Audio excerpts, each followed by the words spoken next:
program, and then we'll take questions. Good to see everybody. Welcome. I'm liking your new tables. It's like a very nice setup we got going here. Yeah. Sometimes it feels like that. That'd be good, yeah? Like The Voice? Yeah, exactly. It's great to see everybody. Yeah, obviously this is a huge week for us. We've had a great week of work. You know, as we're getting closer and closer to game time, you know, I'm excited. You know, it's been awesome since I've been here, just watching the engagement of the Zona Zoo and what they mean for game day. I know I said it probably 3 or 4 games ago, but like the Zona Zoo really, they control the energy of the stadium.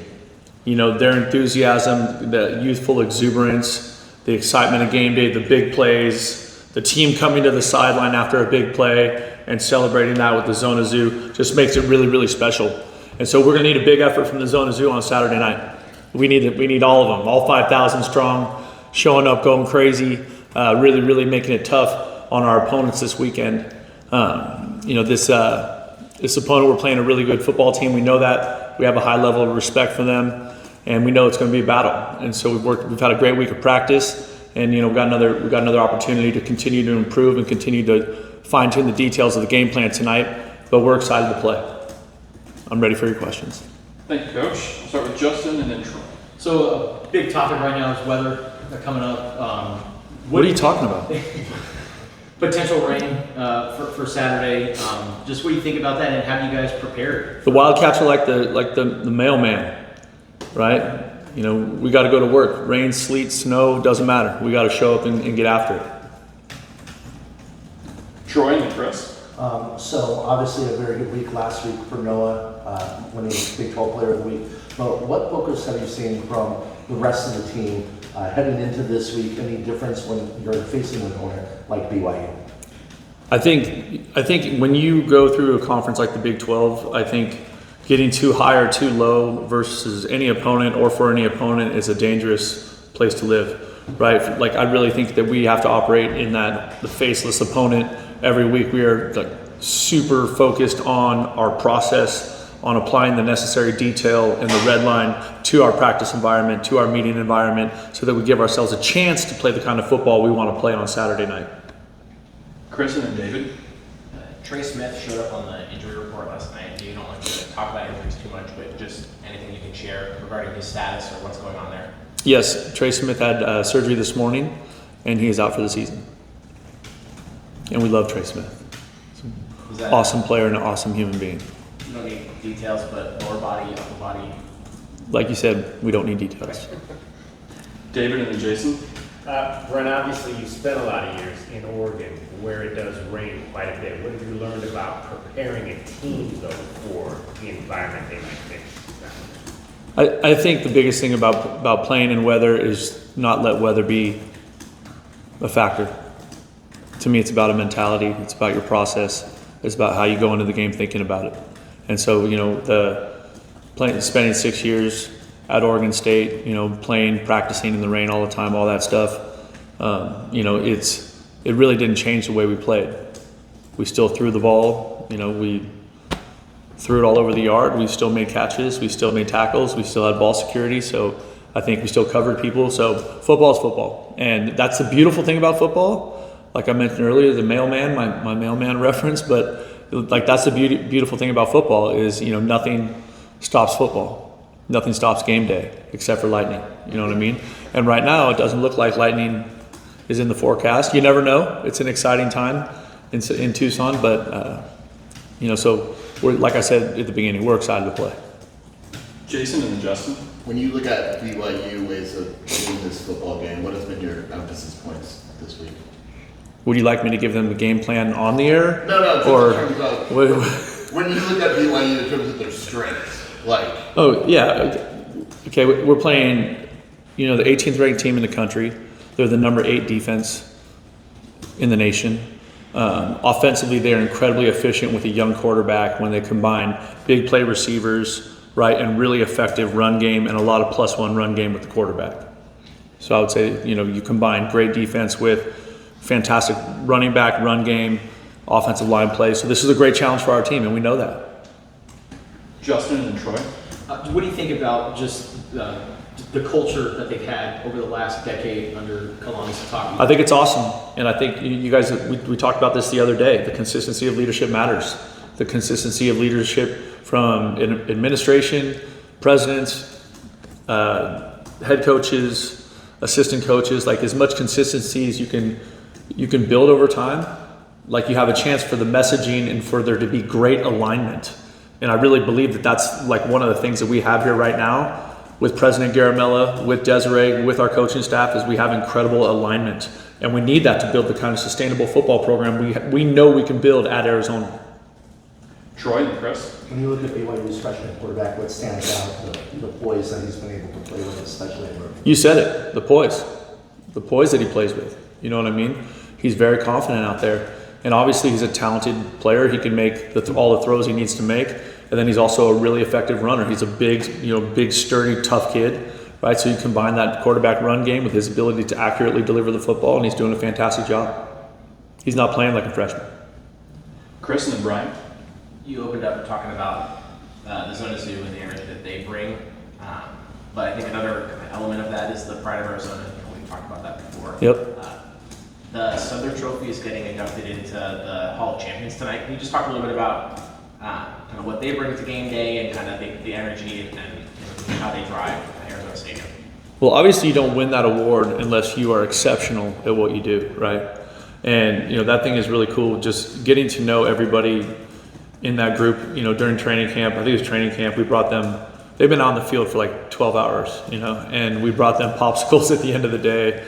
Me and a bunch of the players, and we had a great time just shaking hands and high-fiving members of the band. But we just have so much respect for them. I think that's one of those groups that continues to represent the University of Arizona on an incredibly high level in everything that they do. And to me, that's one of those incredible things about game day. That's why I think it's so special to be a part of game day. It doesn't matter if it's rain or if it's snowing or if it's 100 degrees. Like there's something really special about being there with your friends, being there with your family, watching the game on the field, experiencing the band, the cheerleaders, the Zona Zoo, the crowd. Like that is really, really a special thing. And we only have a few of them left, right, this season. So we need to make the most of this opportunity, and I'm counting on the pride of Arizona to lead the way Saturday night. Brian and David. The past two games, the opposing kicker has not put it into the end zone. Against Iowa State, you were returning them. This last game, they were fair catch. Is that a game-by-game thing, or would you prefer to just guarantee a spot? It's absolutely a game-by-game decision. David and then Justin. Coach, in terms of your red zone defense, and obviously you guys have not allowed a touchdown pass yet this season. Thanks for the jinx. I'm sorry. But what's been the most consistent thing for why this defense has been so good against the pass in the red zone? I think our defense has really been living the red line. And I know you hear me talk about that a lot and you're probably tired of it, but I'm going to keep talking about it because that's what it is. It's effort, it's execution, and it's accountability. And that's what those kids on defense have been doing all season, right? Playing with really, really high level effort and high level execution in that part of the field leads to good results. And so I think that's one of those things that, I really believe in Coach G. I think he's done a great job. The defensive staff has done a great job. I think the team as a whole really has a clear understanding of what red line is, what it looks like, how it should look. And the more that we can lean into that and the more we continue to play with that kind of mindset, I think the better we're going to play. Justin and then Jason. So looking at just the last few weeks, what impresses you about how Noah has just gone about just the day-to-day process and just improving? Well, I think that's the beautiful thing about Noah is that there's such a high level of consistency with his approach to being a good player. Like it doesn't change. It doesn't change because he had a good game. It doesn't change because he's had a bad because he didn't play as well as he wants to. You know what I mean? Or he had a bad day. Like he is consistently really, really intentional about his process, how he gets ready for games. He sits in the coach's practice film review with all of us in there. The quarterbacks do. And they just kind of hang out and watch, because he wants to hear everything that's being talked about and everything that's being discussed. He's really just a special guy. Jason and then Troy. So Danny talks about it all the time. We talk about it. We talked about it the other day. With the accountability, is that something that you have to preach to the players, hold each other accountable? Is it something that someone stepped up in that role in terms of leadership, or how did that whole process kind of come about where these guys are holding each other accountable more? I think that's the hardest thing for this generation of young people to do, is to hold each other accountable. Like the peer-to-peer accountability is the biggest challenge for the young men that we're coaching right now. And I think that's one of those things that as we've gotten here and we've built more trust, we've spent more time together, we've been through more fights together, like that our level of trust with each other and our understanding of how important it is to hold each other accountable has elevated because of those. Really time helps that, but it also helps when the best players on your team are driving it the most. And so when guys like Noah Fafita or Genesis Smith or Trayden Stukes or Trey Smith or, Ked recently, like it doesn't, like those high level players, right? When those guys are the ones leading the accountability in terms of both how they model the way and how they hold their teammates accountable, now you have something that's really exciting. Troy and then Justin. Third down offense has kind of been a struggle throughout the year. Last time out, you guys went, I think, 5 for 12, a little improvement there. Where do you think you guys need to improve to help win the margins on third down? Yeah, it's in the margins, like because it's been right around that, 40, 50%, right? Like, so last week was 50, the week before was, right below 40. So you're talking about 1 or 2 third downs that we got to improve on. And that's where the detail comes in. That when you're in that situation, everybody has to be extremely focused on doing their job. We don't need people to make stuff up because sometimes in those moments, players want to make a play, right? They want to show up and be like, no, I got us the first down. Well, really what you did is you just made it harder for us to get it, right? And I think we're doing a good job of everybody understanding the importance of that, just the detail and the discipline in that situation of the game.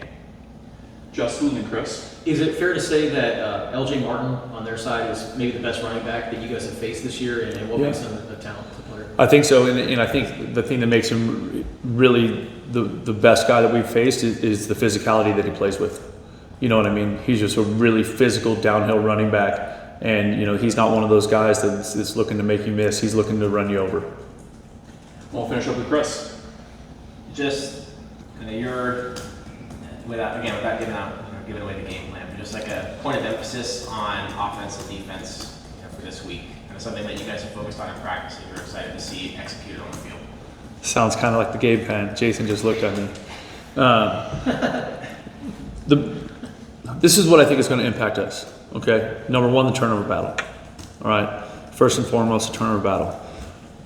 The second thing is how we handle the weather, right?